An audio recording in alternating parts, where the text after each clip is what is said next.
जी नमस्कार दोस्तों। राष्ट्रीय स्वास्थ्य मिशन के तहत संविदा पर होगी बहाली, यानी कि स्टाफ नर्स और लैब टेक्नीशियन की बहाली में होंगे शामिल, क्योंकि इन कर्मचारियों को पीएमसीएच और सदर अस्पताल में तैनाती की जाएगी। क्योंकि आज के पेपर के कटिंग में साफ दिया हुआ है कि 484 डॉक्टर सहित यानी 5588 जो स्वास्थ्यकर्मी की भर्ती होगी और पूरे बिहार में इस भर्ती को जो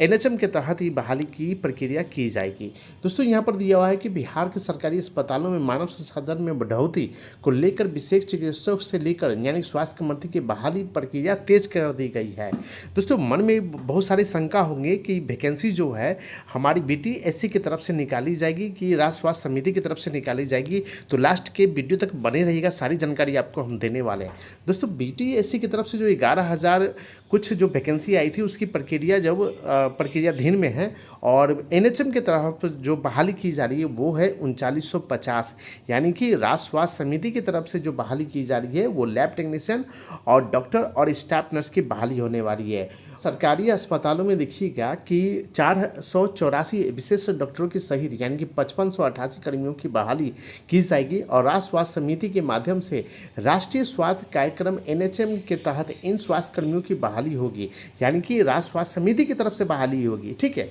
तो इसका पर्दा जो नोटिफिकेशन साफ क्लियर हो चुका है कि नर्स की बहाली जो है 3950 आने वाली है। साथ में देखिएगा कि बहाली की प्रक्रिया जो अगले 1 से 1.5 महीने में शुरू हो जाएगी। इनमें नर्सिंग सेवा के लिए कम से कम 3950 नर्स एवं 1094 जो लैब टेक्नीशियन की बहाली शामिल है। पीएमसीएच से जिला स्तर अस्पताल तक होगी तैनाती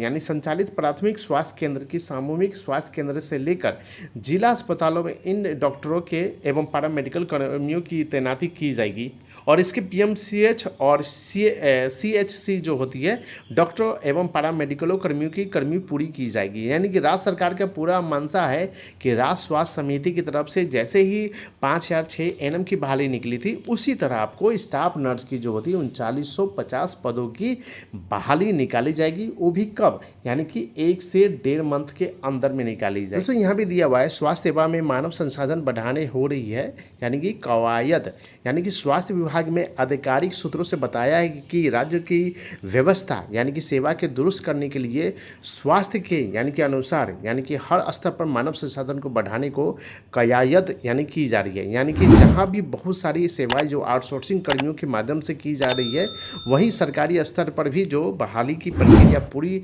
की जा रही है। यानी कि वहीं पिछले साल ही स्वास्थ्य विभाग के करीब यानी कि 22,000 पदों की बहाली जो है प्रक्रिया पूरी कर गई थी और वर्तमान में भी जो 4,900 जो 94 महिला की स्वास्थ्य कार्यकर्ता यानी एनएम की नियुक्ति की गई थी उसमें से 4197 की स्वास्थ्य उपकेंद्रों पर लगाया गया था और आयुष्मान आयोग मंदिर यानी कि 458 स्वास्थ्य कार्यक्रम में यानी कि 299 शहरी प्राथमिकता स्वास्थ्य केंद्रों की नियुक्ति की गई थी। ठीक है, तो यहाँ पर बहुत सारी प्रक्रिया है जो 5000 के एनएम की जो राज्य स्वास्थ्य समिति की वैकेंसी निकाली गई थी उसी तरह जो होता है 5588 जो है स्वास्थ्य कर्मियों की बहाली की जाएगी, जिसमें स्टाफ नर्स और लैब टेक्नीशियन और डॉक्टर समेत राष्ट्रीय स्वास्थ्य मिशन के तहत संविदा पर बहाली की प्रक्रिया 1 से 1.5 महीने में पूरी कर जाएगी। 4050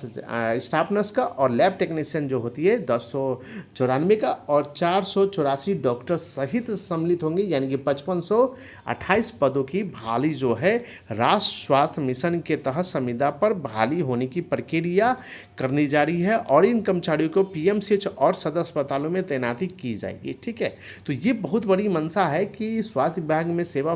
मानव संसाधन की बढ़ोतरी की जा रही है और बहुत बड़ी खुशी की बात है। तो आप लोग भी पेपर की कटिंग अगर तैयार नहीं कर पाए हैं तो फटाफट पेपर की कटिंग बहुत सारे तैयार करके रख लें, क्योंकि जल्द ही वैकेंसी आपको आने वाली है। सारी डॉक्यूमेंट की आवश्यकता इसमें पड़ेगी, जो आपको एक भी अगर त्रुटि रहेगी तो फिर आपको डॉक्यूमेंट वेरिफिकेशन में दिक्कत होती है और बहुत सारे समस्या उत्पन्न हो जाएगी। ठीक है, तो फटाफट बहुत सारे अभ्यर्थी जो है वीडियो देखते हैं लेकिन एक भी चैनल को सब्सक्राइब नहीं करते हैं, तो फटाफट चैनल को सब्सक्राइब करें और बेल आइकन घंटी को जरूर दबा दें।